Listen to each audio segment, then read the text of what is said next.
இன்றைக்கி என் வீட்டில் நடந்த விஷயத்தை ஷேர் பண்ண போகிறேன். ரொம்ப எக்ஸைட்டடாக இருக்குது.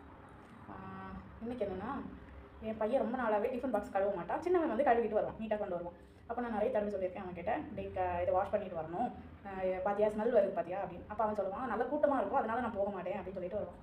நேற்றுக்கு என்ன நடந்திருக்குன்னா, அவன் கிளாஸ் ரூமில் நேற்றுக்கா என்னன்னு தெரியாது, ஒரு 2 நாள் முன்னாடி 2 நாளாகவே அவன் நல்லா க்ளீன் பண்ணி கொண்டு வரான். அப்போ நான் அவனை அப்ரிஷியேட் பண்ணேன்.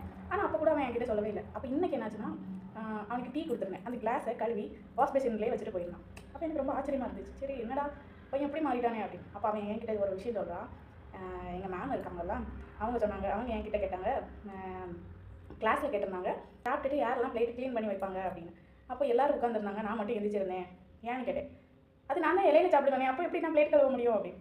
அப்போ நான் சொன்னேன், எங்கள் மிஸ் திட்டிக்கிட்டே இருந்தாங்க. அதான் நான் சொன்னேன், நீ சொல்ல வேண்டியதானே நீ இலையில சாப்பிட்றேன்னு. அது என்னை சொல்லவே விடலை அப்படின்னு. அதிலேருந்து அவன் சேஞ்ச் ஆகிருக்கான்.